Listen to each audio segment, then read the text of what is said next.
அன்புடன் கோவிந்தராஜுலு மணல்மேடு வெதர்மேன் வானிலை ஊடக நேயர்களுக்கு விடியற்காலை வணக்கங்கள்.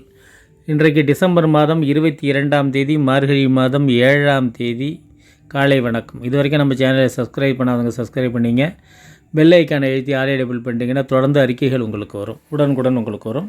உறவினர் நண்பர்கள்ட்ட சொல்லி அவங்களையும் சப்ஸ்கிரைப் பண்ண சொல்லுங்கள். அவங்களையும் நல்லா இருந்துச்சுன்னா, உண்மையாக இருந்துச்சுன்னா சப்ஸ்கிரைப் பண்ணுங்கள், ஷேர் பண்ணுங்கள், லைக் பண்ணுங்கள். ரைட்டு, வானிலை அறிக்கைக்கு போயிடுவோம். அதாவது இந்த கிட்டத்தட்ட எனக்கு தெரிஞ்ச ஒரு 8-9 நாளாக இந்த வங்கக்கடல் சுழற்சி அதாவது 91B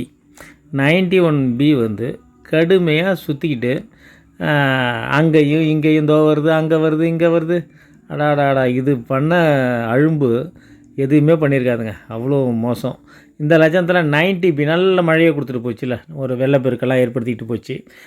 ஃபெஞ்சல் புயலுக்கு அப்புறம் போய் அரபிக்கடலுக்கு போய் அது இலங்கைக்கு தெற்காக இப்பொழுது இதுக்கு மாலத்தீவு வழியாக வந்துக்கிட்டு இருக்கு வங்கக்கடலுக்கு அதாவது இந்த அச்சரேகை தான். அதாவது ரொம்ப கீழ் அச்சரேகையில் போய் கொஞ்சம் ஒரு 3 டிகிரி மேலே போகும்னு நினைக்கிறேன்.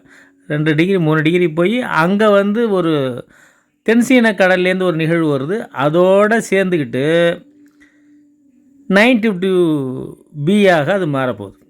அது என்ன 92B அப்படின்னு கேட்டிங்கன்னா, joint Typhoon warning centre, JTWC.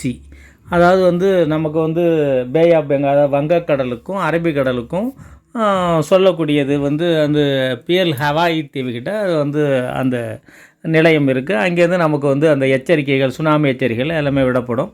அதில் தான் அவங்க பேர் வைப்பாங்க. இப்போ என்ன விஷயம்னு கேட்டிங்கன்னா, 91B 10 நாளாக சுற்றிட்டு இருக்கு. அதுக்கு முன்னாடியே ஃபெஞ்சலுக்கு அப்புறமா வந்த 90B அது அரபிக்கடல்லேருந்து வங்கக்கடலுக்கு வந்துக்கிட்டு இருக்குது. அந்த 90Bயும் தென்சீன கடல்லேருந்து ஒரு நிகழ்வு ஒன்று உருவாகி வரப்போகுது இல்லை, 26 25 அரௌண்டு 20, அதாவது கிறிஸ்மஸ் கிட்ட அது வந்துடும். அதோடு போய் இந்த 90B சேரப்போகுது. 90B சேர்ந்துச்சுன்னா என்ன ஆக பண்ணும்? அது 90Bயே இப்போ நம்ம ஒரு எடுத்துக்காட்டுக்காக தான், ஒரு குறிப்புக்காக தான் அதை 90Bன்னு சொல்லிகிட்டு இருக்கோம். இப்போ 91B மட்டும்தான் ஆக்டிவில் இருக்குது. ஏன்னா எந்த நிகழ்வுன்னு தொடர்றதுக்கு தான் சொல்கிறோம். அது என்ன ஆகும், அதுக்கு பேர் என்ன பண்ணிப்பாங்க, 92Bன்னு வைப்பாங்க. ஏன்னா வங்காள விரிகுடாவில் ஒரு நிகழ்வு நடந்துச்சுன்னா ஒரு குறிப்பிட்ட நேரத்தில் அதில் பே ஆஃப் பெங்கால் அதுலேருந்து 90லேருந்து 99 வரைக்கும் வைப்பாங்க. இதே அரபிக்கடலில் நடந்துச்சுன்னா, நிகழ்வுகள் நடந்துச்சுன்னா அதுக்கு 90Aலேருந்து 99A வரைக்கும் வைப்பாங்க. ரைட்டுங்களா? அதாவது joint Typhoon warning centre, JTWC. அது பியல் ஹவாயில் இருக்குது. ரைட். ஏன் அந்த 90 இன்வெஸ்ட்னா, அதாவது இன்வெஸ்டிகேஷன், அதை புதிரை விடுவிக்கிறது, இன்வெஸ்ட் பண்ணுறாங்க, அதை ஆராயிறாங்க அப்படிங்கிறதுக்காக தான். சரி, இப்போ இதனால் என்ன நடக்க போகுதுன்னு கேட்டிங்கன்னா, இன்றைக்கி 22, 23, 24 மழை, பெரிய மழைலாம் கிடையாது. மாலை இரவு வெப்பசலன மழை. என்ன இது தென்மேற்கு பருவமழை காலத்தை ஏற்படுற மாதிரி ஏற்படுதுன்னா, ஆமாம், ஒரு வழியே கிடையாது, அப்படியே ரிவர்ஸு. அதாவது ஏற்கனவே வங்கக்கடல்லேருந்து காற்றை இழுத்து கொடுக்கும். இப்போ அரபிக்கடல்லேருந்து காற்றை இழுத்து வங்கக்கடல் பக்கம் இந்த தாழ்வு மண்டலம். இதில் ஒரு விஷயம் சொல்ல மறந்துட்டேன். இந்த தாழ்வு மண்டலம் தாழ்வு பகுதியாக வலுவிழந்தது அப்படின்னு சொல்லிட்டு வானிலை மையம் இன்றைக்கி இரவு சொன்னிச்சு. இரவுனா ஒரு 10 மணி இருக்கும். அப்போ சொன்னிடுச்சு, இதுவுமே இனிமேல் இனிமேல் வலு விழக்க தான் செய்யும். ஏன்னா நான் தான் சொன்னேன், அதாவது மேற்கத்திய காதலை நம்பி மேலே போய் இப்போ வந்தாரை வாழ வைக்கும் தமிழகத்தை நோக்கி வந்துக்கிட்டு இருக்கு. ரொம்ப அப்படியே ஆடி போய் அப்படியே வரும்னு நினைக்கிறேன். ஆனால் ஒரு சிறிய நிகழ்வை கூட நம்ம அலட்சியமாக நினச்சிடக்கூடாது.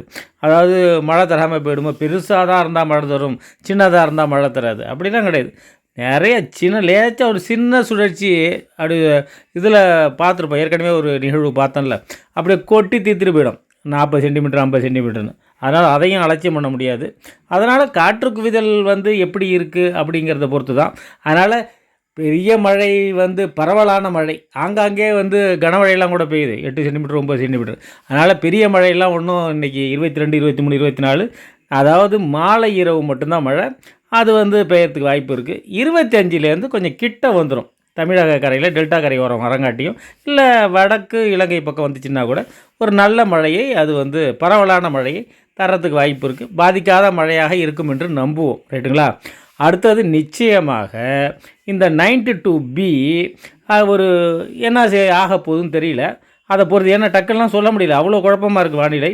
ஒரு தாழ்வு மண்டலம் வரைக்கும் கூட போகலாம், இல்லை ஒரு தாழ்வு பகுதியாகவோ ஆழ்ந்த காற்று தாழ்வு பகுதியாகவோ இது வந்து வட இலங்கை ஒட்டி கரை கடக்கும்போது சென்னை வரைக்குமே எட்டி மழையை கொடுக்கறதுக்கு இருக்குது.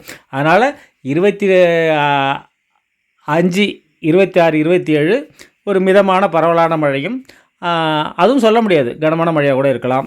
அடுத்தது 28 விட்டுருங்க, 29, 30, 31, 29 ஆரம்பிக்கும், 30, 31 நியூ இயர்க்கெலாம் மழை, நிச்சயமான மழை. அது வந்து 3ஆம் தேதி வரைக்கும் நீடிக்கிறதுக்கு வாய்ப்பு அதிகமாக இருக்குது. ஒரு கனமழையாகவே இருக்கலாம். அதுதான் இப்போ கொஞ்சம் பயப்படுற மழை, கொஞ்சம் பாதிக்கும் மழை அப்படின்னா இந்த 28ஆம் தேதிக்கு மேலே வருது பாருங்கள்.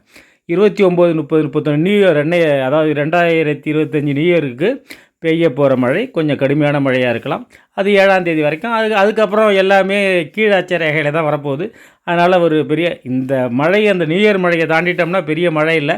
அதுக்கப்புறம் வந்து அறுவடை எல்லாருக்குமே இது ஜனவரி பொங்கல் கழிச்சு தான் மேக்சிமம் அறுவடை இருக்குன்னு நினைக்கிறேன். அதாவது குறைச்ச பேருக்கு தான் இருக்கும், அவங்கெல்லாம் கொஞ்சம் வாய்ப்பு இருக்குது. அதனால் பெரிய கெடுத்துறாதுன்னு தான் நினைக்கிறேன் இந்த மழை. பார்ப்போம். இந்த மாத இறுதி, டிசம்பர் மாத இறுதி நிகழ்வை கடந்துட்டோம்னா பெரிய ஒரு மழை பாதிக்காத மழை, நமக்கு பாதிப்பு கொடுக்கக்கூடிய மழை நமக்கு இருக்காது. எல்லாமே பாதிக்காத மழை தான் அப்படின்னு சொல்லிட்டு நம்புகிறேன் நான். அதனால் வந்து